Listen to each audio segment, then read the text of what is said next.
Assalamualaikum warahmatullahi wabarakatuh. Alhamdulillahi rabbil alamin wa bihi nasta'inu ala umurid dunya waddin, wassalatu wassalamu ala asyrafil anbiya'i wal mursalin nabiyyina Muhammadin wa ala alihi wa ashabihi wa atba'ihi ajma'in, wa ba'du. Jamaah subuh Masjid Al-Aqsa hafizakumullah. Alhamdulillah, kita bersyukur kepada Allah atas seluruh nikmat-nikmatnya, terutama nikmat kesempatan, nikmat kemauan dan kemampuan yang mustahil kita peroleh tanpa hidayah dan taufik dari Allah Subhanahu wa Ta'ala, yaitu kesempatan untuk senantiasa hadir dalam kewajiban-kewajiban kita, sholat subuh dan majelis ilmu, yang insya Allah temanya pada kesempatan kali ini mengikuti alur ayat. Temanya saya coba rumuskan, yaitu memperkuat iman dengan mentafakuri ayat-ayat Allah yang kauniyah. Jadi berangkat dari firman Allah memang di depan kita.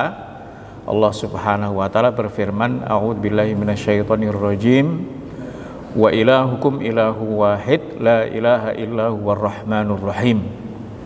Setelah itu, inna fi khalqis samawati wal ardi wa ikhtilafil laili wan nahar wal fulki allati tajri fil bahri bima yanfa'un nas wa ma anzalallahu minas sama'i min ma'in fa ahya bihil arda ba'da mautiha wa batha fiha min kulli dabbatin wa tasrifir riyahi was sahabil musakhkhari bainas sama'i wal ardi la ayatil liqaumi yaqilun, dan seterusnya.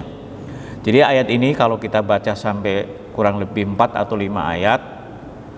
Pertama tentang tauhid, kedua tentang ayat-ayat yang membuktikan, yang menjadi tanda-tanda kebenaran tauhid, dan sekaligus logika tauhid dan anomalinya syirik. Jadi syirik itu sesuatu yang anomali dan tidak logik. Sebelum kita tafsiri ayat yang di depan mata kita akan mulai dari konstruksi berpikir kita dulu. Jadi sebetulnya kenapa kok seperti ini? Ya, berangkat dari bahwa iman itu objeknya adalah hal-hal yang gaib. Makanya untuk menjadi orang bertakwa itu alladzina yu'minuna bil ghaib. Jadi objek iman itu gaib dalam pengertian tidak terjangkau oleh indera kita, tidak immaterial banget ya, metafisik banget, atau bahkan belum terjadi.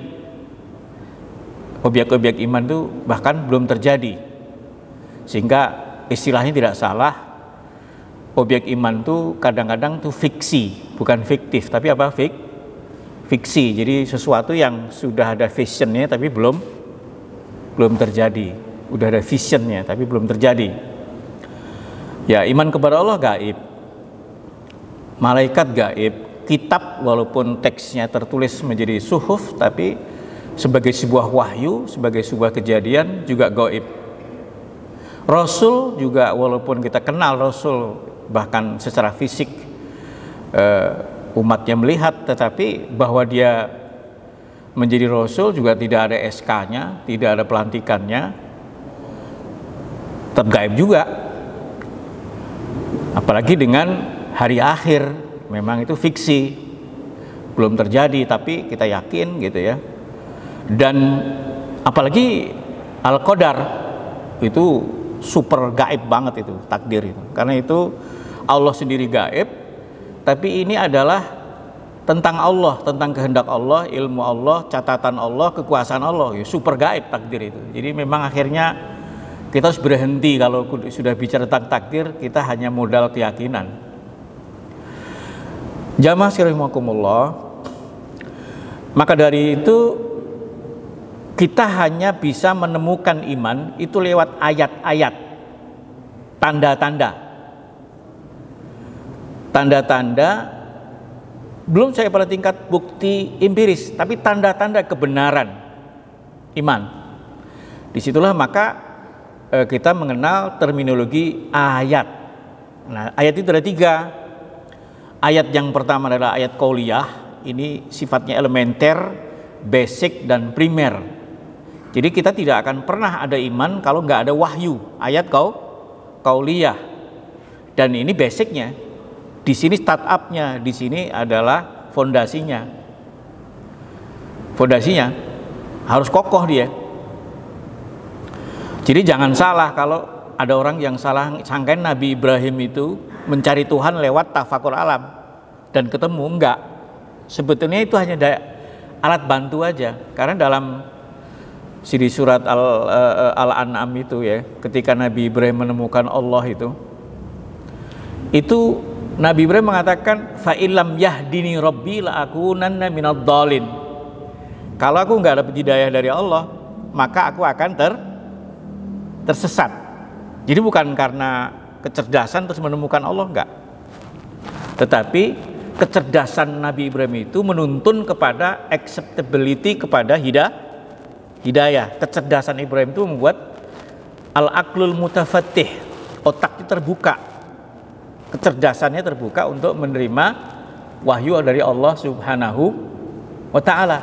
Gitu ya. Jadi ayat dimulai wa ilahukum ilahu wahid la ilaha illa huwar rahmanur rahim. Ayat yang sifatnya narasi, qaul, ucapan, firman Allah yang kemudian menjadi wahyu dan setelah itu dirangkum menjadi sebuah kitab suci.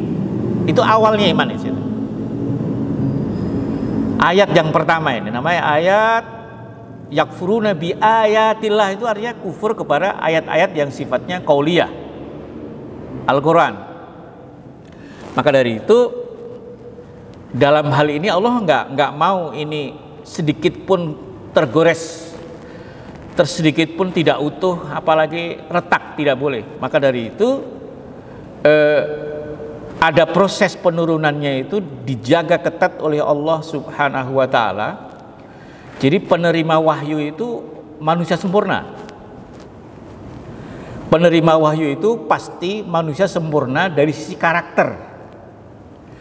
Karakter baik yang berhubungan dengan integritas ataupun karakter yang berhubungan dengan kinerja. Jadi kalau yang berhubungan dengan integritas itu 2, sidik sama amanah. Dengan kinerja itu fatonah sama tabligh. Ini kata tabligh ini sebetulnya kurang asyik dipakai ya. Sebenarnya artinya tablighul mustamir gitu.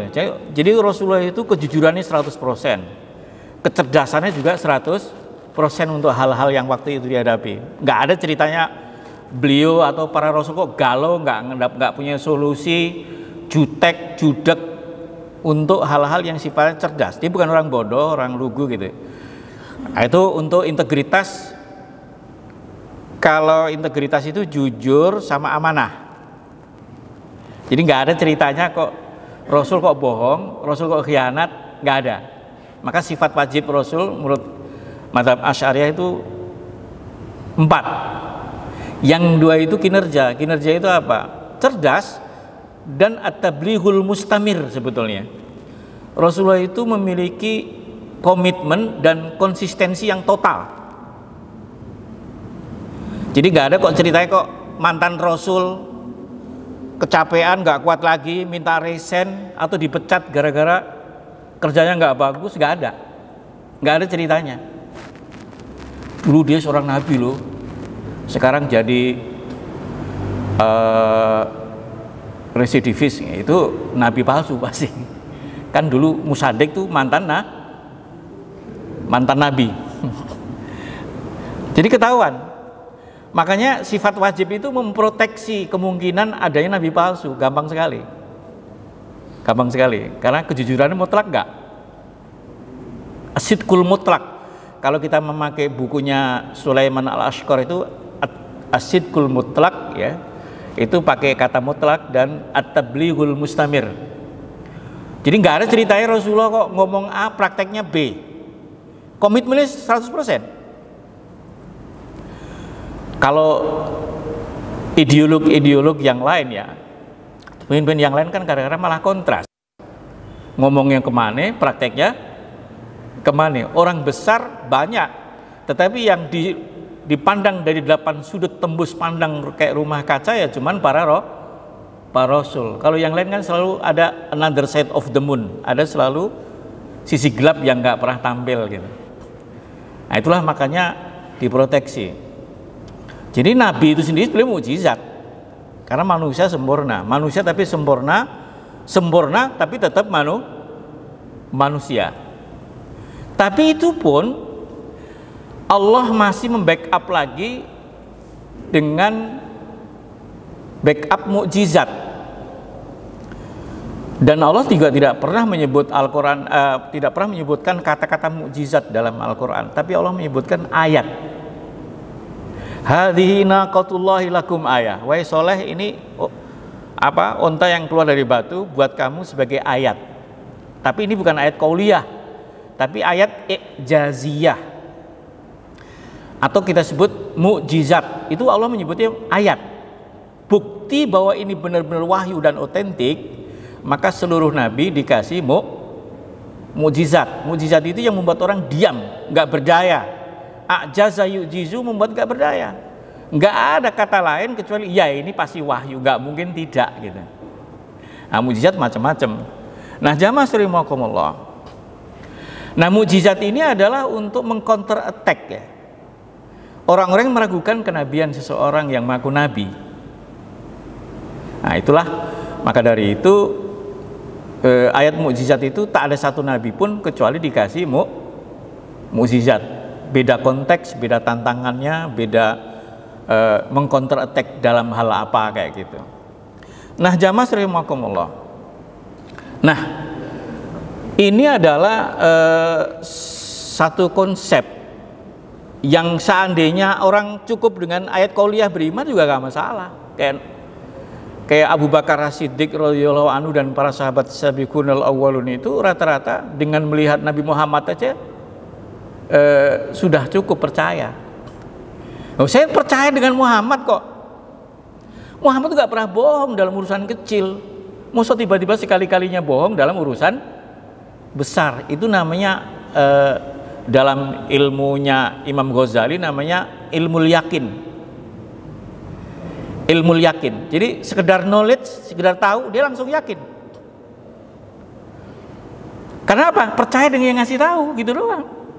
Saya percaya sama Muhammad gitu. Dan itu sebenarnya fondasi yang paling penting. Sebelum kita lanjut, saya ingin jelaskan bahwa di dalam konteks ilmu agama itu ada 3 level. Ilmul yakin, hakul yakin, baru ainul yakin. Nah, ainul yakin inilah yang nggak bisa ditemukan di dunia. Harus pernah ke sana dulu. Hari akhirat ainul yakinnya ya nanti. Orang yang mati juga nggak pernah balik.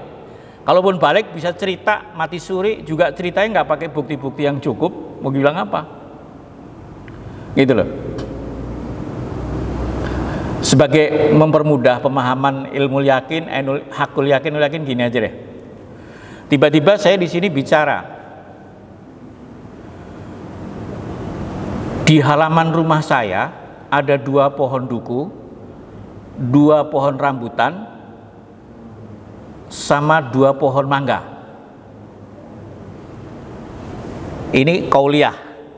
Saya ngomong kayak gitu. Pasti terbagi menjadi 3 orang.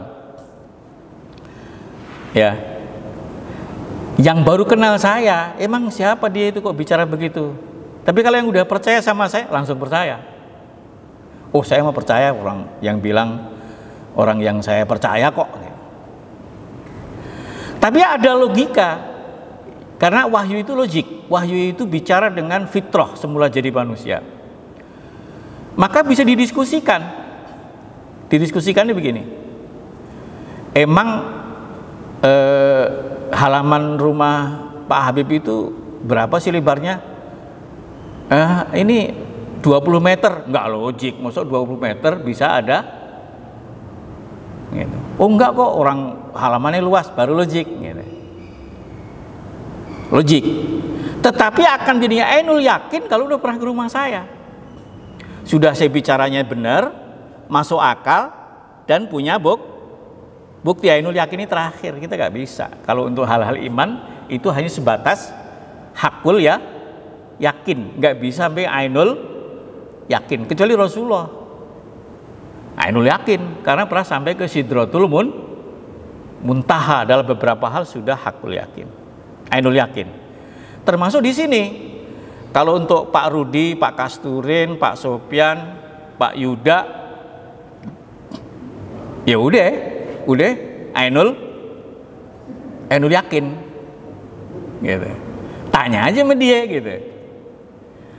Nah, yang pernah ke rumah saya tahu betul bahwa memang di halaman rumah saya cukup rimbun gitu.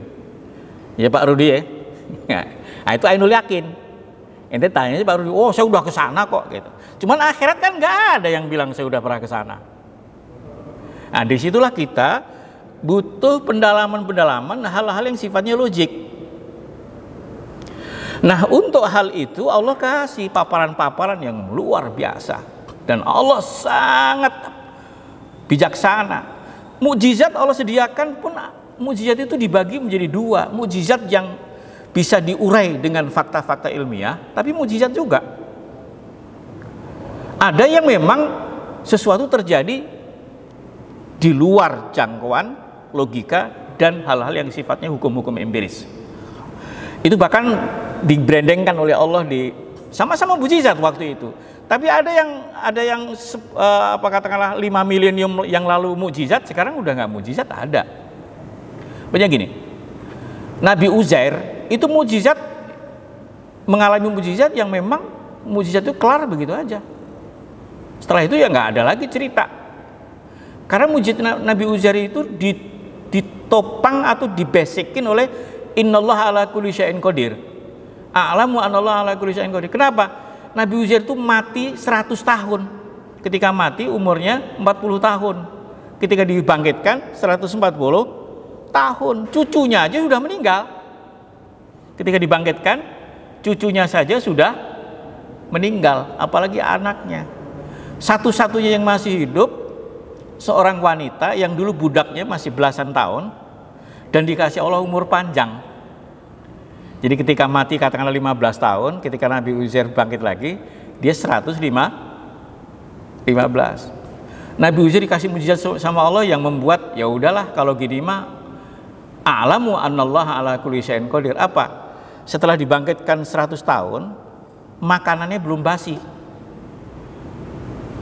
Padahal makanannya cuma roti yang dipersin gandum. Dipersin anggur biar cair gitu doang. Terus keledainya diikat di batu, itu sudah jadi tulang belulang. Terus disuruh menyaksikan bagaimana tulang belulang itu hidup kembali menjadi keledai. Ya udah, nyerah deh. A'lamu anallaha ala kulli syai'in qadir. Ketika diadili, wah nggak masuk akal banget.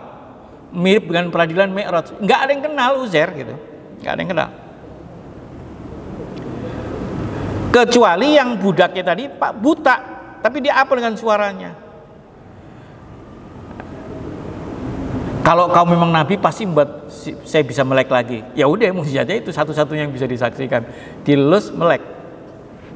Tapi kalau Nabi Ibrahim mukjizatnya aneh. Ambil ya arba'atin tayr, 4 burung, fasurhunna ilaik. Tumbuk kamu jadikan keplan-keplan kayak burger gitu. Ya, summa ja'alul jabalin min najuz'a summa du'una ya'tina kasaya. Kamu bikin burger, kepel-kepelin, dibagi di 4 bukit, kau panggil pasti datang. Tapi di situ Allah mengatakan fa'alam. Ketahuilah annallaha azizun hakim. Allah itu maha perkasa sekaligus maha ilmiah, maha bijaksana. Ya, ternyata mukjizat Nabi Ibrahim itu setelah Nabi Ibrahim 5 abad yang lalu 5 milenium yang lalu terbukti bahwa itu ilmiah. Mukjizat yang dulu tidak ilmiah sekarang ilmiah. Setelah Gilbert Watson menemukan satu enzim yang bisa mencacah protein dan menyusun ulang sesuai dengan kemauan kita. Lahirlah yang namanya cloning. Cloning itu zaman Nabi Ibrahim itu tidak bisa dibuktikan.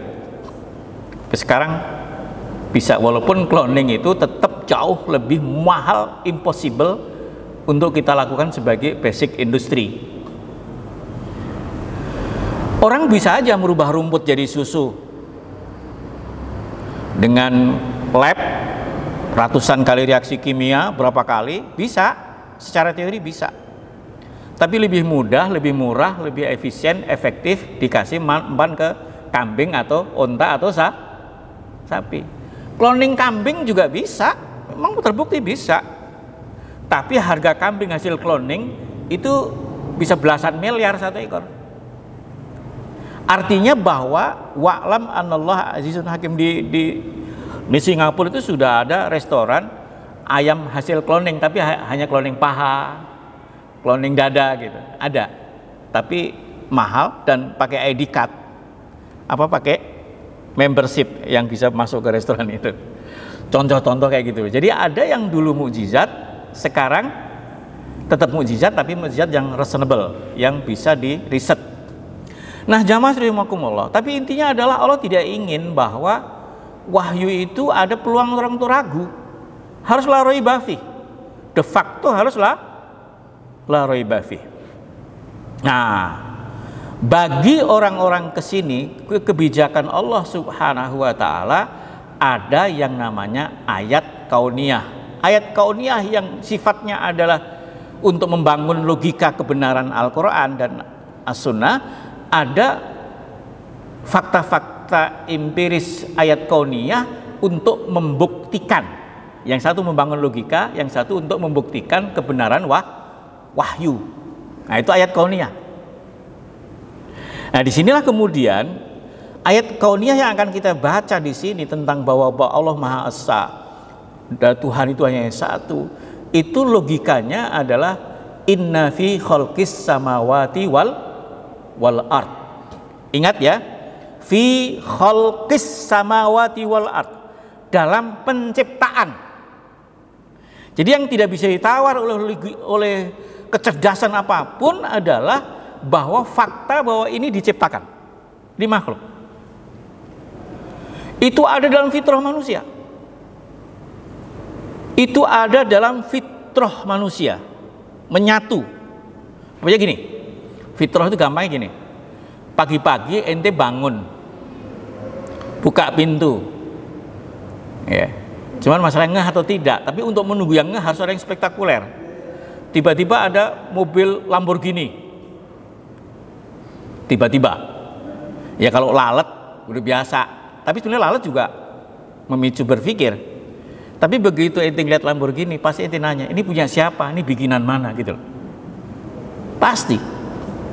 Karena itu fitrah, ketika ada benda itu ente akan tanya, ini punya siapa nih gitu loh. Itu fitrah. Terus tiba-tiba ada anak yang mungkin siapa kita, fitrahnya rusak. Allah itu nggak ada yang punya Pak. Tiba-tiba aja ada dengan sebuah teori bla bla bla bla gitu kan. Langsung gendeng kamu itu, koplak, bawa ke Latu Menten sana. Karena kalau mengatakan bahwa Lamborghini itu tiba-tiba ada tanpa ada yang mengadakan, tanpa ada yang menaruh, tanpa ada yang punya, itu sepakat ijma para psikiater bahwa orang tersebut mengalami penyakit jiwa klinis itu. Kalau sampai mengatakan dengan teori Big Bang lah, apa tiba-tiba lah gitu. Nah, logikanya sederhana sekali untuk menyatakan bahwa Allah juga pernah mengungkit logika manusia di dalam salah satu firman-Nya ya. Saya nggak tahu alamatnya tapi baca begini. Am khuliqu min ghairi syai'in am humul khaliqun am khalaqus samawati wal arda bal la yuqinun. Apakah mereka tercipta dari tiada ada? Ataukah mereka menciptakan diri mereka sendiri? Apakah mereka juga mengaku menciptakan langit dan bumi? Sungguh memang mereka itu orang yang memang tidak punya keyakinan. Orang yang nggak pernah bisa titik temu keyakinan ya kecuali di wahyu. Semakin berdiskusi meninggalkan wahyu, semakin nggak yakin, semakin nggak jelas, semakin tersesat. Kenapa? Coba bayangin, am khuliqu min ghairi syai'in. Apakah mereka tercipta dari tiada ada? Am humul khaliqun, atau mereka menciptakan diri sendiri? Semua orang itu tanya deh, kamu tahu nggak diri kamu itu siapa sebelum kamu ada? Kamu ada sejak kapan sih? Ya sejak saya lahir. Bohong, sebelum lahir kamu sudah ada. Janin. Ya udahlah, sejak janin. Bohong, belum. Sejak embrio. Iya deh, embrio. Enggak. Sejak sebelum sel telur dan sel sperma. Ya udah deh, aku ada dari sejak itu gitu. Enggak juga. Sumber dasarnya telur ataupun sperma kan protein. Zitoplasma, benda cair yang hasil dari protein jadi zitoplasma, kemudian jadi sel. Oke lah, ya udah, saya itu sumber protein apaan? Nggak tahu, bapak saya dulu makan apa kan gitu kan. Kalau bapaknya suka kambing, berarti kamu dulu daging kambing. Kalau bapak kamu seneng jengkol, berarti dulu kamu jengkol kan gitu. Terus dari mana itu semua? Dari tanah. Akhirnya wahyu yang menjelaskan kok. Loh kok bisa ya? Ya kun fayakun. Di titik ilmu yang paling jujur adalah kun fayakun. Di titik puncak semua ilmu itu adalah kun fayakun. Kok semua orang bisa bilang kun, tapi yang kun langsung fayakun ya cuma Allah Subhanahu wa ta'ala. Coba ayam dan telur duluan mana? Duluan ayam. Telur dan ayam duluan telur. Iya kan? Pasti ada ayam pertama deh. Pasti ada kambing pertama, pasti ada ular pertama, pasti ada nyamuk pertama, dan itu nggak ada yang bisa menjelaskan kecuali kun fayakun. Jadi logika inna fi khalqis samawat itu nggak bisa ditawar-tawar. Allah langsung tegaskan khalqis samawat wal ard wa ikhtilafil laili wan nahar, dan seterusnya. Banyak faktor itu membangun satu prinsip kesadaran akan tauhid yang masuk akal. Jadi ilmu yakin ini kuat di sini. Akhirnya menjadi hakul ya yakin. Yang nggak masuk akal itu justru kemusyrikan. Nah, disitulah jamaah rahimakumullah, tentang kemudian siapa Allah, apa kuasa Allah, apa yang Allah minta, apa perintah larangan itu nggak ada lagi yang bisa ngasih tahu ya kecuali Allah. Kita pengen mengenal Allah ya pakai wahyu, nggak bisa dengan tafakur. Tafakur itu memperkuat logika iman. Nah, memperkuat logika iman sehingga dari sekedar ilmu yakin menjadi hakul yakin. Oh, langit itu sampai sekarang belum selesai dipelajari, bumi juga belum selesai dipelajari, dan semua itu ada keteraturan, ada hukum, ada ini, ada kepastian, ada konsistensi, ada keteraturan. Dan Allah mengatakan alladzi khalaqa fasawwa walladzi qaddara fahada. Waduh, tambah benar, Al-Quran benar, Al-Quran benar, Al-Quran benar, Al-Quran benar, selalu gitu. Nah, jamaah rahimakumullah, jadi ketika kita melihat benda-benda yang ada di muka bumi ini, sebenarnya semua ayatullah. Nggak harus menjadi Imam Khomeini untuk digelari ayatullah. Nyamuk juga ayatullah, batu juga ayatullah, segala fenomena ini ayatullah. Hanya orang gila yang mengatakan bahwa pokoknya gini, tiba-tiba ada orang gila datang ke sini, ini masjid Al-Aqsa ini kapan sih dibangun? Nggak ada yang bangun, tiba-tiba aja ada. Yang gila kan ketahuan. Nah, kalau masjid aja tiba-tiba ada, nggak percaya masuk langit dan bumi dengan segala isinya tiba-tiba ada, kita percaya. Maka kadang-kadang ada orang bodoh lebih pintar dari orang ulama. Ada sebuah cerita ya. Cerita ini bisa jadi anekdot atau sistem transformasi ilmu dengan cara analogi. Ya, sehingga masalah siapa itu nggak penting akhirnya. Ada seorang syekh jalan-jalan keliling, merantau kemana-mana hanya gara-gara stres. Ditanya oleh seseorang, apa Allah itu ada apa enggak? Kalau ada mana buktinya? Gitu. Bingung dia. Sampai kecapean jalan, tafakur, duduk di sebuah pohon, dia berteduh. Lewatlah seorang badui yang desa, yang nggak sekolah, kampungan gitu. Kenal dia, "Syekh, kenapa kok merenung di sini? Lagi pusing." Gitu. "Kenapa?" "So ada orang nanya, apa buktinya adanya Allah?" "Saya pusing nyari bukti ada Allah, gimana caranya?" Kata si badui, "Pak Kiai, lihat tai onta itu enggak?" "Ya lihat tuh tai onta, kenapa?" "Jejak orang jalan di sekitar itu lihat nggak?" "Lihat." "Pak Kiai, tai onta ini pasti ada ontanya. Al-ba'ratu tadul al-ba'ir." Ya. Terus wal asratu tadulu al-masir. Jejak kaki ini pasti nanti ada orang jalan. Wa kaifas sama dzatil abraj wal ardatil fijat. Terus Ustadz kan lihat nih, langit dengan bintang-bintang, bumi dengan segala celahnya. Masa ya kayak gini nggak ada yang bikin, nggak ada pemunya. Ente bener katanya gitu. Sehingga ada anekdot lain tentang wujudullah ini ya. Karena setelah wujudullah selesai, wahyu itu nggak ada boleh orang punya preferensi apapun. Allahu Ahad ya Allah yang bilang, Allahu Somad Allah yang bilang, Allah Ar-Rahman Ar-Rahim ya Allah yang bilang, bukan karangan kita gitu.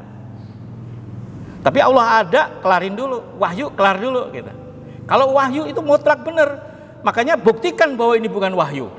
Wa in kuntum fi raibin mimma nazzalna ala abdina fa'tu bisuratin min mithli. Coba ente bikin satu surat kalau ente ragukan. Ada anekdot lain gini. Direncanakan ada perhelatan debat antara ateis dan ahli tauhid di Baghdad. Nah, terus si ateis itu udah siap nunggu berjam-jam, nggak datang-datang yang orang ahli tauhid ini. Akhirnya terlambat. Setelah terlambat, orang tersebut diprotes, digugat. Lo baru komitmen untuk debat aja terlambat, gimana mau yakin bahwa Allah itu ada? Mohon maaf ya, saya tadi kan nyebrang sungai Tigris, sungai lah pokoknya, banjir, perahu gak ada, saya nggak ada nyebrang, nggak bisa nyebrang. Tiba-tiba tumbuh pohon bambu di sekitar pinggiran sungai itu. Tiba-tiba bambu itu patah sendiri. Tiba-tiba dia berjejer, nggak hanyut di situ. Tiba-tiba datang tali ngikat mereka. Tiba-tiba jadilah rakit. Ya sudah, dengan rakit itu aku bisa nyebrang. Tapi nunggu waktu proses itu, proses nunggu bambu. Tiba-tiba lu gila kali ya, mana ada rakit jadi sendiri. Ya lebih gila ente menganggap dunia ini jadi sendiri. Start di sini dan stop di sini, start di sini. Selebihnya apa kata Allah? Ayat qauliyah yang berhak bicara setelah itu. Karena kalau kita kenalan dengan orang aja, ini kira-kira namanya siapa ya? Nggak boleh. Ini logikanya sifatnya apa? Nggak boleh. Itu hanya membantu memperdalam. Jadi ilmu kalam itu tidak boleh menjadi basic mengenal Allah. Dia hanya membantu untuk hakul yakin. Tidak boleh menjadi sumber, apalagi sampai menganulir wahyu. Seperti Mu'tazilah, itu ilmu kalam sampai menganulir wahyu. Tersesat dia akhirnya. Nah, jamaah rahimakumullah, atas kuasa Allah dan kebijaksanaan Allah Subhanahu wa ta'ala, emang kita itu ayat-ayat Allah itu banyak. Cuman kita itu berpaling. Wa fil ardi ayatul lil mukminin wa fi anfusikum afala tubsirun. Di bumi itu ada ayat-ayat bagi yakin, dan di dalam diri kalian juga ada. Kok kalian nggak ngelihat? Jadi ayat itu tiap hari lewat, tamurun alaihi wa hum muridun. Kita tiap hari lewat, tapi kita berpaling, kita nggak peduli. Ahli biologi mengagumi semut, nulis tentang semut sampai 300 halaman di Perancis, tapi nggak kunjung memahami bahwa semut itu ada penciptanya. Lalat aja kalau kita pelajari, ahli aerodinamik itu belajar lalat, capung. Coba, lalat itu ayatullah, membuat kita subhanallah. Ya kalau lalat mungkin sepele ya, tapi coba metabolisme lalat, cara kerja jantung lalat, bakteri yang membantu lalat mencerna, wuluh, mudar gitu. Cuman bisa bilang nggak mungkin yang kayak gini kok terjadi secara tiba-tiba. Penciptanya pasti zat yang luar biasa. Makrokosmos membuat kita takut mikrokosmos buat kita kagum pada Allah Subhanahu wa Ta'ala. Ayat-ayat itu ada. Nah, kadang-kadang ayat qauliyah dan i'jaziyah dan kauniyah itu menyatu menjadi sejarah panjang, sehingga banyak orang masuk Islam. Yahdi bihi katsira, banyak orang dapat hidayah ketika ayat qauliyah itu memberikan isyarat di dalam teks-teks Quran, tapi terbukti di alam-alam kauniyah. Dan kadang-kadang butuh waktu. Dan rata-rata ketika teks sudah mencapai ke kajian empiris, sudah sampai mencapai pada tingkat puncaknya, ya ayat satu persatu terbukti. Dan Allah berjanji, sanurihim ayatina fil afaq wa fi anfusihim hatta yatabayyana annamul haq. Akan aku perlihatkan. Jadi ayat Allah ketika mukjizat Quran ketemu fakta-fakta empiris, itu sanurihim, akan aku perlihatkan. Ayatina, ayat-ayatku, kombinasi ayat qauliyah, i'jaziyah sama kauniyah ketemu di abad ini. Bahkan ada Al-Quran membuat orang masuk Islam itu setelah abad 21 itu ada. Jadi menunggu berapa abad itu? Belasan abad. Emang nggak ada data empirisnya kecuali abad 21. Seperti was-sama'i wat-tariq wa ma adraka mat-tariq an-najmu tsaqib.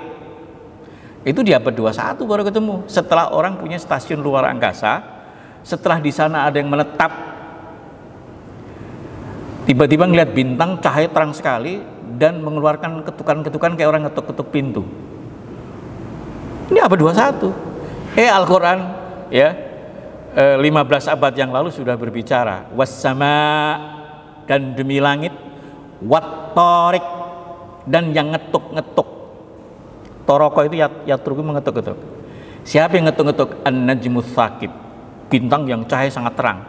Tapi itu hanya disaksikan oleh kosmonot yang tinggal di stasiun angkasa luar. Iya kan? Semua akan terbukti sampai semua tabayanul haq. Sementara kitab yang lain gitu, kitab yang lain nggak usah kita sebutin, mati-matian mempertahankan teks kitab mereka bahwa ini wahyu, padahal babak belur ngadepin fakta ilmiah. Kopernikus, Galilei dihukum mati gara-gara mengatakan bumi itu bulat. Ya kan? Siang dan malam terjadi pada hari kedua. Allah menciptakan matahari baru hari keempat. Saya juga bingung itu di sebuah kitab ya. Tapi memang kitabnya nggak keru-keruan sih, karena kitab aslinya hilang, yang bertahan justru yang palsu. Bapak belur mereka sampai harus mendikotomi fundamentalis sama rasionalis gitu. Karena fundamentalis itu beriman tanpa harus pakai logika. Contoh gitu. Atau yang ketemu di abad 20 paling banyak ya. Seperti global warming itu kan udah ada. Was-sama'i dzatir raj'i wal ardi dzatis sad'i, dan langit yang memiliki kapasitas mengembalikan. Jadi ada yang keluar dari bumi tertahan oleh atmosfer, balik. Ada yang baliknya menguntungkan seperti air, ada yang baliknya tidak menguntungkan, panas, suhu. Dia dari atas juga ditolak. Ada yang ditolak karena berbahaya untuk bumi, tapi di akhir zaman pada lolos. Ya. Yang lolos itu banyak ya, karena ozon yang menampik benda-benda tertentu lolos. Ultraviolet itu bisa lolos gara-gara ozon pada bolong kan gitu ya. Wal ardi dzatis sad'i, dan bumi itu bisa demam, bisa panas. As-sada' itu panas. Jadi jangan masuk atau itu yang ilmuwan Amerika masuk Islam gara-gara awalam yarul ladina kafaru annas samawati wal ardu kanata ratqan fafataknahuma wa ja'alna minal ma'i kulla syai'in hayyin afala yubsirun. Kenapa orang kafir nggak ngelihat? Sesungguhnya dulu bumi itu satu materi, aku letakkan dia dan aku jadikan makhluk hidup dari semua yang dari air. Teori biologi membuktikan bahwa ciri makhluk hidup itu sel, strukturnya sel. dan bisa berkembang, bisa dibelah oleh Allah kan gitu. Itu bahannya air. Ternyata betul, karena sel itu bahan utama sitoplasma. Sitoplasma itu benda cair. Gak ada air, gak ada sitoplasma gitu. Masuk Islam dia. Ahli samudra masuk. Bahkan ada yang nggak masuk Islam, tapi itu pakarnya Presiden Amerika Richard Nixon itu kan masuk Islam gara-gara studi Al-Quran. Yang menguasai 6 bahasa, punya disiplin sekian, terus kamu ditugasin pelajari Islam, malah masuk Islam. Pokoknya banyak banget. Bahkan Thomas Jefferson itu Pak, itu punya Al-Quran khusus di Stabilo gitu. Perumus konstitusi Amerika, itu pengagum Quran tapi nggak mau bersyahadat. Ada juga itu Nitmore, penemu virus HIV, itu pengagum Quran tetapi nggak mau bersyahadat. Artinya wallahualam bisawab, ini waktunya habis, bahwa di akhir zaman ini ayat qauliyah, i'jaziyah ketemu dan bertahap sampai nggak ada bantahan lagi. Quran itu benar, wahyu itu benar, Islam itu benar. Kita bukan ilmuwan, kita hanya dengar dan baca, tetapi kita cukup beriman hanya dengan ilmu apa sih? Yakin, ilmu yakin, belum sampai hakul yakin. Tapi kalau orang kosmonot itu hakul yakin, orang dia ada di sono lah. Kalau kita mau ikut-ikutan ke sono kan gimana caranya? Jadi jangan muslimakumullah. Jadi jangan berhenti berpikir. Ingat, wahyu yang pertama saja, Iqra bismi rabbikal ladzi khalaq, khalaqal insana min 'alaq. Lanjutan bahwa syirik anomali lain waktu, tetapi intinya adalah bahwa ayat Allah itu ada 3 ya. Ayat qauliyah, i'jaziyah, sama kauniyah. Tetapi di akhir zaman ini berkolaborasi. Basic teksnya dijelaskan dengan fakta empiris yang juga mukjizat kauniyah ini, dan ketemulah fakta-fakta yang dahsyat. Sayang waktunya sangat terbatas ya untuk kultum kali ini. Sebetulnya pengembaraan kita di hal-hal yang seperti ini sangat dahsyat sekali, tetapi pasti Allah sudah berjanji satu persatu kolaborasi antara ayat kauniyah, qauliyah dan ayat ijaziyah itu akan terus terjadi dari waktu ke waktu. Dan di abad ini kalau kita mereferensi banyak sekali peristiwa-peristiwa yang seperti itu. Wallahu a'lam bishawab. Sebelum ditutup, kali ada yang mau bertanya, silahkan. Yang jelas belajar itu fardu ain ya. Masalah pencapaian itu beda-beda ya. Ya belajar tetap ya. Jadi jangan berhenti belajar lah gitu. Cuman belajar yang paling baik ya pakai guru gitu. Nah, gurulah yang mengarahkan. Dan tentunya tanpa harus di setting, pasti manusia ada yang generalis, ada yang spesialis. Nah, tentunya kalau kita sebutkan fardu kifayah, harus ada orang yang kita tunjuk atau secara otomatis ada dan kita pakai sebagai narasumber. Jadi kalau umpamanya Pak Kiai pengen men-setting hukum modern, ya jangan ngandelin ilmu Kiai aja, tapi harus ilmu tata negara, ilmu ini. Ada orang yang pengen studi empiris yang bermanfaat. Ingat ya bahwa makhluk Allah itu kalau kita pelajari kita ketemu manfaatnya. Itu ingat ya. Jadi inna fi khalqis samawati wal ardi wa ikhtilafil laili wan nahari la ayatin lil ladzina yadhkuruna Allaha qiyaman wa qu'udan wa 'ala junubihim. Terus wa yatafakkaruna fi khalqis samawati rabbana ma khalaqta hadza batila. Jadi belajar empiris makhluk-makhluk itu pasti akan menemukan, akan ada penemuan. Nah, penemuan itu pasti bermanfaat. Rabbana ma khalaqta hadza batila. Jadi sebetulnya umat Islam harus jadi penemu. Dan menemukan sesuatu enggak pendek, harus ada pejuang, harus ada biaya, ada lab, ada infrastruktur, ada suprastruktur, ada struktur. Kalau enggak bisa. Ini tahu enggak, di Rusia kan mengagetkan dengan rudal hipersonik. Ini tahu enggak penelitiannya di kapan? Dari tahun 80. Berapa tahun tuh? 40 tahun lebih untuk menemukan rudal dengan kecepatan minimal 10 kali kecepatan suara, bahkan sampai 20 kali. Tapi itu enggak gratis Pak. Biayanya berapa, ilmuwannya kerjanya kayak apa. Yang pasti penelitian untuk hipersonik itu dimulai dari tahun 80. Baling-baling jet itu raw materialnya itu 15 tahun penelitian.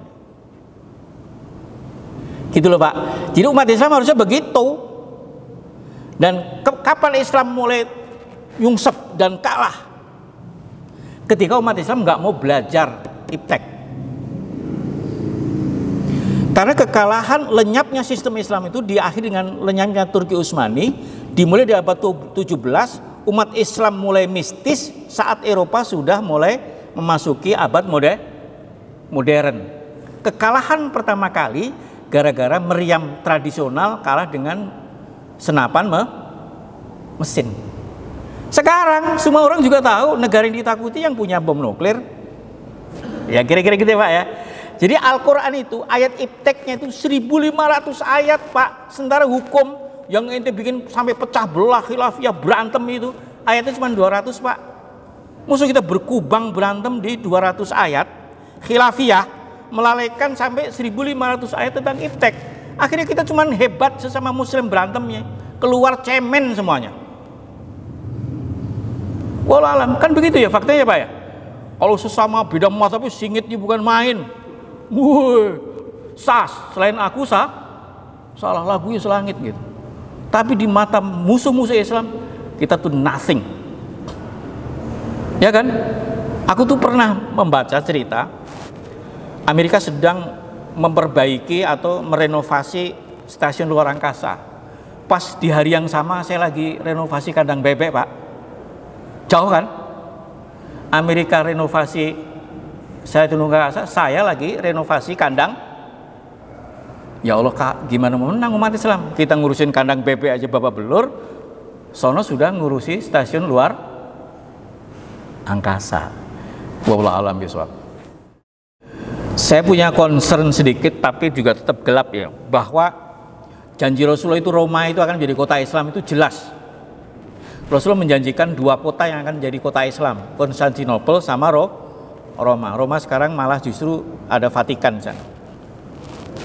Tapi Rasulullah nggak pernah salah dan pasti nggak salah. Kapan saya nggak tahu. Tapi keadaan sekarang gejalanya hukum perubahan ya. Karena ke depan itu bisa kita baca lewat hukum perubahan. Basis kompetisi keunggulan itu sekarang apa? Untuk bisa menguasai Roma hanya ada 2 kemungkinan. Kemungkinan pertama, Islam bangkit di Eropa. Bangkit secara natural gitu, orang pada masuk Islam, pada jadi mu'alaf, infrastruktur siap, suprastruktur siap, budaya siap, kultur siap, SDM siap, teknologi siap. Islam ketemu. Itu paling mudah. Teori yang kedua, dunia ini hancur dulu. Dunia ini hancur dulu, tetapi setelah hancur itu nanti berkompetisi dari basic lagi, pakai pedang lagi. Kalau Ustadz Baikuni, Ihsan Tanjung itu nanti membunuh Dajjal pakai pedang. Itu teori yang kedua. Teori yang ketiga itu teori saya sendiri. Teori pertama itu iya, tapi teori kedua iya. Imam Mahdi nanti menguasai dunia. Saya kira logika apa yang bisa menjelaskan menguasai dunia dengan tanpa teknologi, bisa nggak? Bisa nggak kira-kira menguasai satu negara, bahkan satu kabupatennya sekarang kalau nggak pakai teknologi nggak mungkin, gitu loh. Pasti harus pakai teknologi. Itulah yang saya nggak bisa jelasin. Tapi secara teori merubah orang Timur untuk jago iptek, budayanya bagus, jauh lebih sulit. Karena mereka lebih sering ribut masalah urusan kecil. Pasti nggak sempat ngurusin urusan yang besar. Orang yang telaten di YouTube hukum membunuh nyamuk pakai raket nyamuk itu pasti nggak pernah mikir peradaban dunia.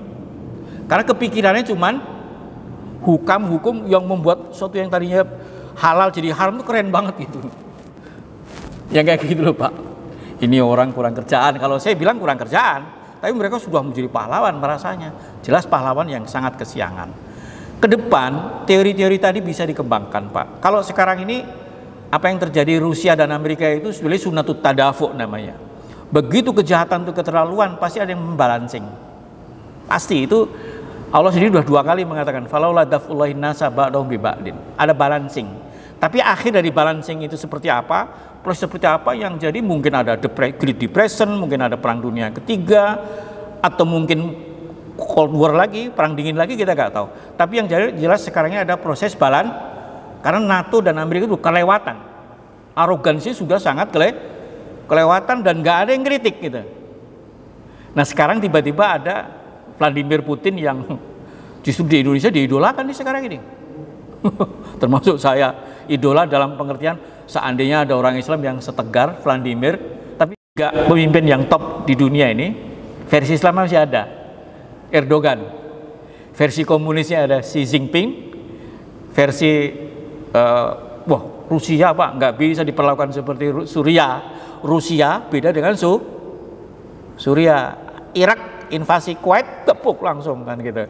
Kalau Rusia ya susah lah, jago strategi. Tapi ini bukan bahasan saya kan cuma guru ngaji ya. Tapi intinya adalah ada perubahan-perubahan besar bakalan. Kita ngapain? Ya nggak tahu. Tapi ini ada tantangan G20 ini. Indonesia lagi digertak sama Amerika, Inggris, Australia untuk tidak mengundang Vladimir Putin. Ini luar biasa. Ya kita penonton sih Pak, ya penonton mah paling asik. Wah, goblok lo bisa, walaupun praktek nggak bisa.